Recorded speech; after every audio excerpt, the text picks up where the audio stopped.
Good morning, everyone. Hi, I'm the Reverend Dr. Laura Kim Joyner, and welcome to our, it's not daily, but it's a couple times a week, Sunrise Birding for Life. This is October 21st.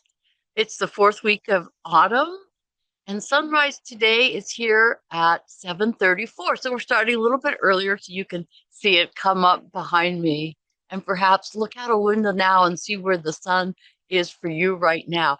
Today's kind of a special day. This is the new moon, or actually be a new moon at 8:25. So coming up pretty soon. It'll be the smallest it gets, which means that the sky is dark for most of the night. So I was out here this morning before Venus came up, and it was still pretty dark. And there's two things you can see, hopefully from where you are. You can see the Orionid meteor shower. Just look over towards the constellation Orion, high in the sky, sort of towards the northwest, and you can see the meteors come down. I saw one. It wasn't really spectacular, but it was still something. And then still the comet Lemmon in the early morning, an hour, 2 hours before sunrise. You can see the comet. It was too low on the horizon for me to see it, but I saw it last week. So what are the stars and the moon doing where you are? What's going on there? And what are the birds doing where you are? We're coming towards the end, or we're past the peak migration here.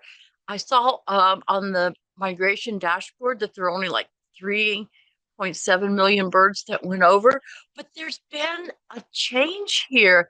Just this morning, I heard golden crown kinglets, which come in the winter. I heard my first song sparrows that are here. So maybe that's the migrating population that came in. There was a red start. I didn't hear it, but Marilyn picked it up. And so things are changing. You know what is so exciting? I saw my first dark-eyed juncos late last week. And I think we're also getting more pine siskins and house and purple finches here in South Carolina. So if you see or hear any birds, please interrupt me. I will be interrupting myself. It's kind of active this morning. So we'll definitely see. And I just heard a pileated off in the background. So in honor of the juncos and our winter birds coming into South Carolina, I'd like to read a poem, The Snowbirds. Does the storm push them onward, or do they pull the winds along? White flashes of their tails, a beacon for the heavy clouds to follow. Backs gray as the winter sky, bellies bright as the fallen snow. Whether they are driven or take the lead, the result is the same. They arrive as if a blizzard. One or two bold flakes appear on the rest, and then we note it on a calendar or a phone call. The first of the season. Then one night while you sleep, the white descends out of the dark, like stardust coming down to earth. And in the morning, through the frosty pane, you see the turning of the earth laid bare. The Juncos have arrived, and they have arrived. To me, I live in North America, South Carolina, so they're definitely a winter bird. They come down here, um, and although it's not quite winter yet, we still are 2 months away. The winter solstice is on December 21st, but it feels like it's beginning to get winter. Got a little jacket on this morning, but it is still warm autumn here. Time of transition, a time of harvest, a time of celebration. But the juncos arriving and the kinglets that come and the fading numbers of migrants, they point out that this is a special time. It's quieter here now. It's not like spring when everyone's talking all the time, all the birds, and there aren't as many different kinds of birds. The air is clearer. We have lower humidity. So you can really see further. You can see the stars and the moons. And because the air is clearer, we can hear the birds better. And with the falling leaves, we can see them better too. So, what is visible now to you in your time of transition? For me, the juncos tell me to watch and listen during this time of transition. Be on the alert out for something new. What can we hear better now in this changing time? I could certainly hear the pileated woodpeckers and the crows and the hawks a lot more than I could in the summertime. Transitions are upon us. Some say that the world is undergoing some social and political transformations. It is the information age, and we are threatened with so much biodiversity loss and climate change. And the politics in, well, as always, but in many regions are really tough on the people and the environment. And many places are moving towards authoritarianism, such as we are here in the United States. I was at a No Kings rally on Saturday in Colombia, and it is serious. Oh, you hear that? That was a song sparrow. We haven't had them here before. That's great. So anyway, serious business, but there was a festive air. People just celebrating and trying to build a better world. And I myself came in a rainbow shirt and rainbow wings, and I had a sign that said yes. It said no kings, yes kingfishers. And then I listed all the birds that have kings in their name. How many can you think of? That's your homework. We'll come back to that at the end of our time together. So what what I was saying with that sign is birds are beyond politics.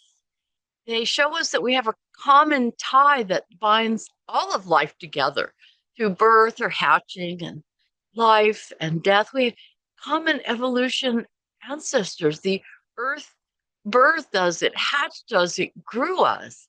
And we're wiring and our evolution is wrapped around all the other beings.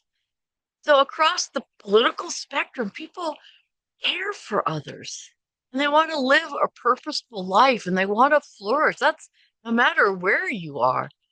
And across the political spectrums, I see so much beauty. I'm astounded by people. And I see our beauty and I see our tragedy. And so yeah, there's often, well, every day, a sense of despair. But there's also a sense of belonging and beauty no matter who is before me. Beauty and tragedy come and go, just like the juncos. But the juncos are always somewhere. And even though we seem like we're far from a caring and flourishing community, the juncos are always here. Well, yes, they do come and go, but beauty just takes a different form. We just have to slow down and listen and watch. That beauty is all around us and in us. That's been a lot of words. Why don't we just take it all in and look around? Let's see what's going on here. Oh, there's our sun. There we go. Yep, right on time. She never fails, does she? What else do you see when you look around where you are? Be quiet for just a bit here.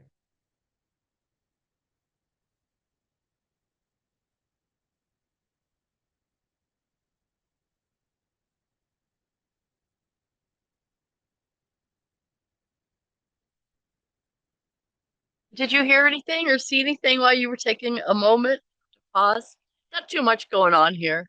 I don't know if you can hear it. We do live out around a conservation area near the forest, but there's some machinery going on. Probably clearing some trees from the electrical lines, but it's all tied into beauty. So during our time together, we usually have a science or conservation note. So let's just keep talking about dark-eyed juncos. Did you like that poem where it talks about their black cape and their white bellies?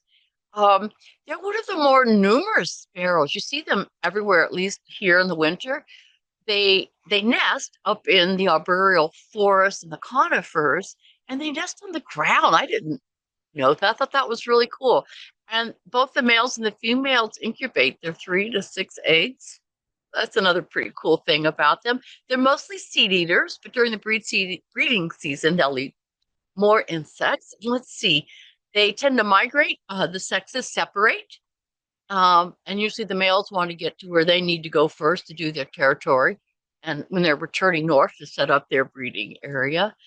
Let's see, what else do you know about juncos? What's going on with them? They, I said there really are numerous. They think maybe there's 630 million individuals, and their numbers are decreasing due to factors like habitat loss and window collisions. Oh, I don't know what that was. Let's just take a moment here.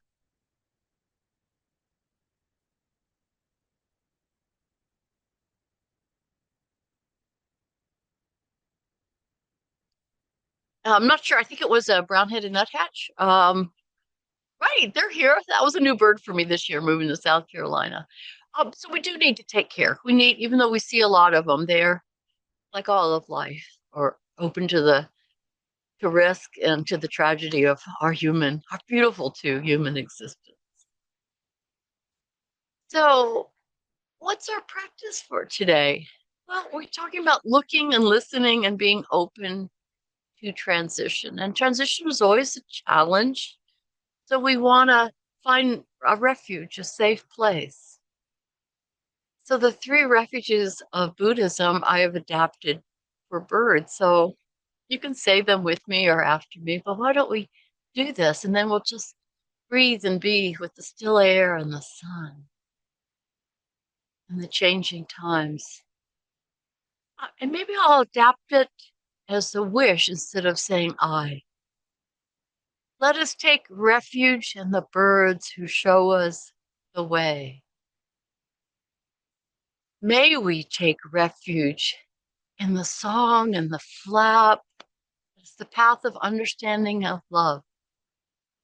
Let us take refuge in the flock, the community that lives in harmony and awareness.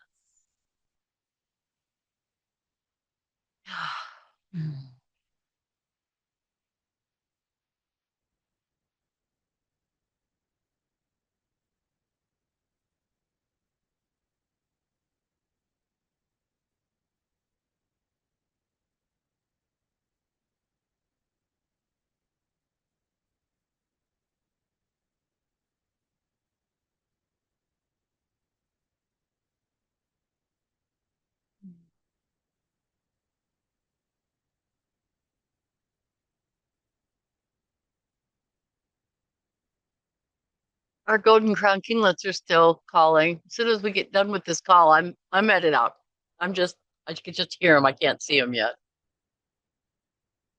Part of our practice is also our questions for the day. If you were here live at the end of the time, we would discuss this, and we would turn off the recording, and we would be able to talk about this. But and still not, you can just put it on YouTube, your comments, and we can also just journal it or email me or us, and we'll have a time to come back. But can you think about where you're in transition now in your life and those around you? And even despite all that, or always with that, where's the presence of beauty in changing times, even in changing hard times? And then when you connect to this beauty that is in you and connects to all of life, how does it inform you or call you to care for yourself and for others? Despite the losses in our life and the differences between us that cause sometimes so much harm. Mhm. So our time is at an end. Please come here live or watch it recorded. Let us grow our Birding for Life community so we can be a place of resilience and hope, so we can remember the beauty and care for the beauty, so we can live with a sense of embodied unconditional solidarity. Check out all our websites. We have a live bird and zen retreat coming up at the first of every month. We'll be in Guyana and Suriname in November. We'll be taking the show on the road. And as our closing words, as we proclaim unconditional solidarity, and this is where you have to remember the kinds of birds that have kings in their name. Yes to kingfishers. Yes to kinglets, right? I mentioned kinglets. Yes to king rails. Yes to kingbirds. They're not here right now. Yes to king parrots over there in the Asia. Yes to the king eider. Yes to the king vulture. Oh, and yes to the king penguin. Let us say yes to life.